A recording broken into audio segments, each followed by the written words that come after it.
I've been looking forward to week 4 since the schedules came out. Jones, Edgewater in a battle of Orange County powers. 2 undefeated teams, Boone and West Orange, going head-to-head, and that's just the start of a loaded lineup. Week 4 of Football Friday Night starts right now.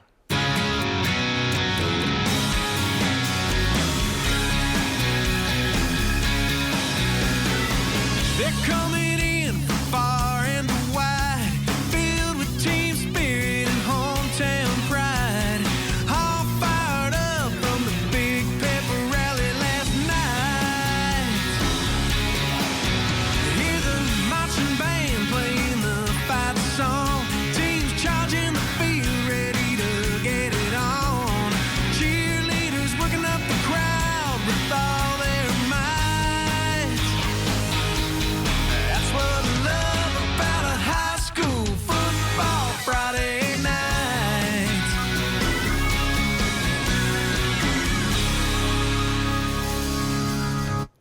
And welcome into week 4 of Football Friday Night, presented by Ocoee Federal Credit Union. I'm your host, Channel 9 Sports Director Alex Walker. Since their series resumed back in 2019, Jones-Edgewater has been one of the best rivalries in Central Florida. Both teams have 4 wins, but Jones has won the last 2, and they also sent Edgewater packing in the playoffs twice. That adds some fuel to our week 4 game of the week. The host Eagles are undefeated at 3-0. New head coach Patrick Browning, and that offense outscoring opponents 155-15. As for 2-1 Jones, they're hungry to bounce back after last week's loss to Evans, their first regular season loss in 2 years. After a scoreless first quarter, the offense finally shows up. Dante Wallace from 3 yards out, 7-0. Under 2 to go in the first half. Carter Emanuel to Alex Rossi, 21-yard connection, ties it at 7 in our game of the week. All right, Jones ran the 2-minute drill well enough to get points before halftime. Kaysen Mullis from 26, 10-7 Tigers at the break. Mid-third now, game tied at 10. Emanuel, his second touchdown pass, this time to his brother Cole. Edgewater leads 17-10 heading to the 4th. Under 7 to go. The Fighting Tigers tied at 17. Darion Coleman to Larry Miles. What a game in College Park. All right, Jones driving late. They get stopped at the worst time. Edgewater stuffs Jones on 4th and 1, so Eagles take over. Under a minute to go, Edgewater has the chance to win this game. They go 35 yards down the sidelines. That sets up a game-winning field goal. Jacob Lupan from 26. Edgewater ends their 2-game losing streak against Jones. They win 20-17. They're 4-0. Shane Whitehead caught up with the victorious Eagles postgame.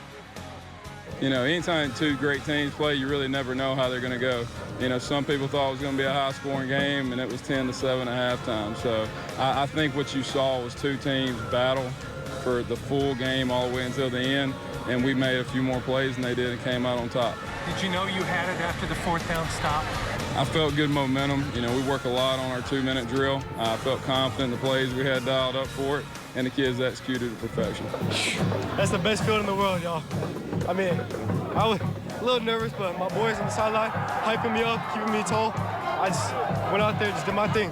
I mean, it's a great feeling. That's the best way to go out. When a game-winning field goal and everything, I mean, you can't draw it up any better. That is awesome. Thanks, Shane. Now, staying in Orange County, our next game featured a pair of 3-0 teams. Boone hosting West Orange. Both offenses brilliant after 3 weeks. The Warriors have scored 120 points, and the Braves have scored 110. Would we see a high-scoring battle, or would the defense hunker down and slow this thing down? Look at the skies tonight. Beautiful.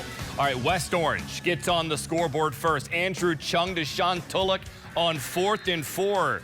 The Warriors lead 7-0 early. Ensuing drive, Boone's going to strike right back. Sam Johnson, his first completion, it's a good one. 46 yards to Garrison Woods, and we're tied at 7.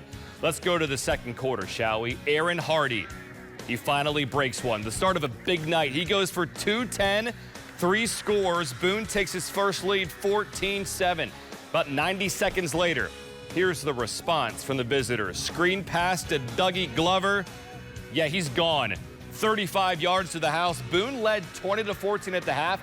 They hang on 27-21. They're undefeated at 4-0. What a game. All right, intriguing matchup at Ocoee High School. The Knights off to a red-hot 3-0 start, hosting Dr. Phillips. We pick it up in the 4th, tied at 22, under 2 to go. Tien Williams escapes pressure, spins away, and picks up the much-needed first down. Then a few plays later, 30 seconds left, Williams to a wide open Zytrez Irvin. That's the game winner to hand Ocoee its first loss of the season, 29-22. How about that? All right, you can argue that after the first 4 weeks of the season, Lake Mary has played one of the toughest schedules in Florida. They beat Miami-Norland and Osceola to open the season and followed that with a loss to Lakeland. Pair that with tonight's matchup with Rains from Jacksonville, and you have 4 matchups against state title contenders. Brutal. All right, can Notre Dame commit Noah Grubbs and the Rams bounce back from last week's loss to the Dreadnoughts? Their opponent tonight gets the ball first. The senior Timothy Cole has to improvise a bit, but it works. Finds Zion Butler wide open at midfield. He's gone. Early house call, and it's 7-0. Then later in the first, Rams with the ball now. Grubbs is going to hand it off to his fellow senior Gavin Isaacs. Nice 20-yard run. That drive results in 3 to get Lake Mary on the board. Let's go to the second now. Rains ball to Darius Washington, hits the juke stick. He's going to pick up, count them, 25 yards. And that leads to this. 1 yard to go. Direct snap. That usually works. Tony Williams punches it in. Lake Mary loses its second straight game, 51-3. They're 2-2.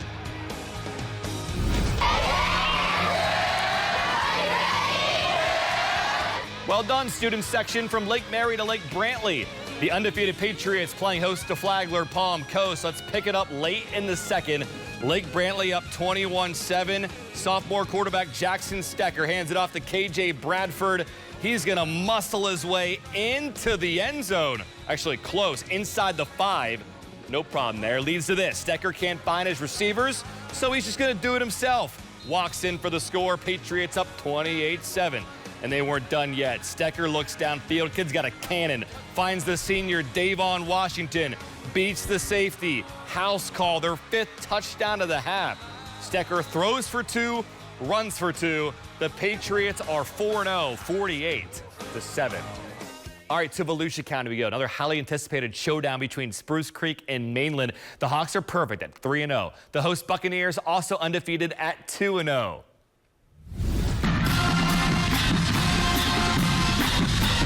And this was 2 state title contenders going head-to-head at Daytona Stadium.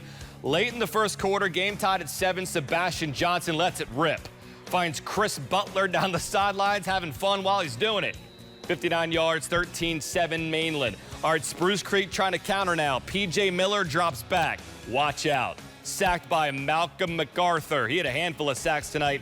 13-7 at the half. Let's go to the 4th. 9 to go. Keenan Nephew on 3rd and goal. Spruce Creek leads 14-13.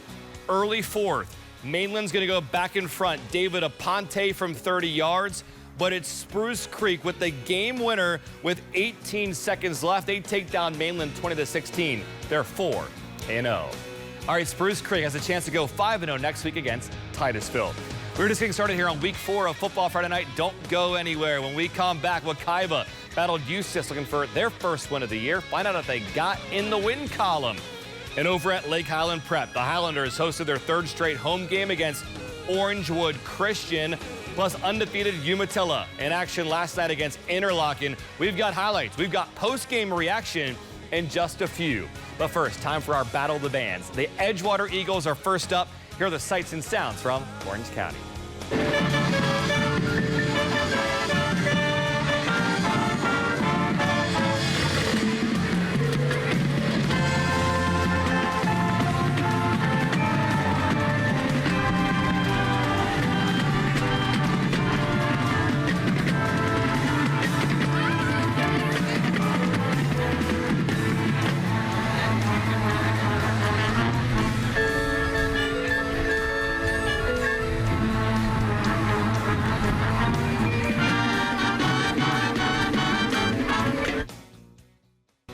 Wekiva back at home looking for their first win of 2025, hosting Eustis. A beautiful night for football in Wekiva. Look at the skies there. All right, no score in the second. Panthers quarterback Ari Johnson hit from behind, coughs up the ball in the end zone. Wekiva falls on it, and they get the 2-point conversion. 8-0 Wekiva. Still in the second quarter. Johnson throws a wobbler. That's picked off by Jakari Bellamy. Ensuing drive leads to this. Jaden St. George, the quarterback, in for the 4-yard score. The Mustangs, they shut them out 14-0 for their first win of the season.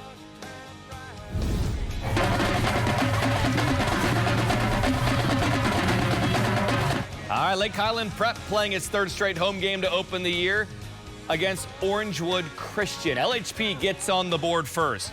Justin Perry from 3 yards out. He stretches across the goal line. Highlanders up 7-0. Just a few minutes later, special teams. Love it. Brady Weber, the big block and the recovery at the 6-yard line, and that's going to set up this. It's Grayson Jones taking the pitch, cruising into the end zone, untouched. That was too easy. 14-0 Highlanders. Game still in the first quarter. Will Wankelman is going to put a nice touch on this, dropping it right into Enmari Collins' hands. Great camera work there from our producer, Justin Whitman. Then a couple plays after that, it's Eddie Boone breaking tackles and making moves, finding the end zone for yet another Highlander score, 21-0. All right, we're going to have more from Boone here. This kid's got some serious moves, putting defenders on skates. 28-0 at that point. LHP wins big, 49-0. Here tonight, Yeah, that's awesome. How cool is that? The mini Bulldogs got it started in Umatilla last night, setting the stage for the undefeated Bulldogs. The big boys taking on Interlachen. No score first quarter. Ray Jenkins to Bryce Norfleet. House call, 7-0 Umatilla. Good start on a great-looking night in Northern Lake County. Still first, Norfleet has the rock again. Look at this kid work. 21 yards this time, 14-0 Bulldogs. Let's go to the second. Jenkins with the short toss to his left. Tyler Pounders makes a move or two and finds running room. 40 yards and 6. Umatilla continues to cruise. Head coach Eric Samuels and his Bulldogs win 48-6. They're 4-0 for the first time in school history. Yes, sir, it is. And this is my alma mater. I'm from here. I bleed orange and black, but I'm so proud of my guys. They're working their behinds off. To set this milestone, the 4-0, what does that mean to these kids and to the school? It means a lot. I don't even think it's hit them yet. We're so used to just working. Our goal is to be 1-0 every week. The guys come out and they're working their butts off. Umatilla has some swagger this season. I love it. All right, they stay at home next week to host Central. Still plenty to come here on Football Friday Night. When we come back, we're going to look at our Football Friday Night plays of the week. We're going to showcase the best of the best from week 4 in just a few minutes. But first, it's time for our second band of the night. Let's hear from the Umatilla Band as we head to break.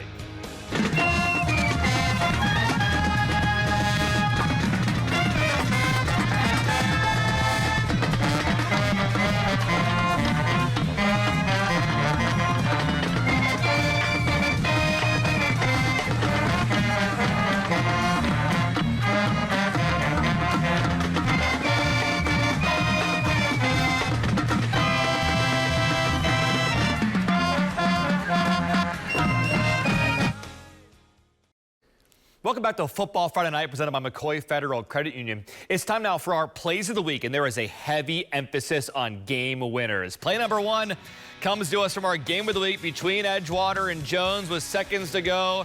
Jacob Lou Pan from 26 yards. Edgewater ends their 2-game skid against Jones. They win 20-17, and they're 4-0. Play number 2 comes to us from Dr. Phillips in Ocoee. 30 seconds to go, game tied at 22. Tien Williams to Zytrez Irvin. That was the game winner for the Panthers. They hand Ocoee their first loss of the year, 29-22. Play number 3 comes to us from Innovation in Cypress Creek. The Bulls playing their second varsity season. Caleb Bielski finds Duke Meckstroth for 6. Innovation wins 55-0. How about the Bulls? They're 4-0. And every week of the season, you can send me your plays of the week for consideration on X at Alex Walker TV.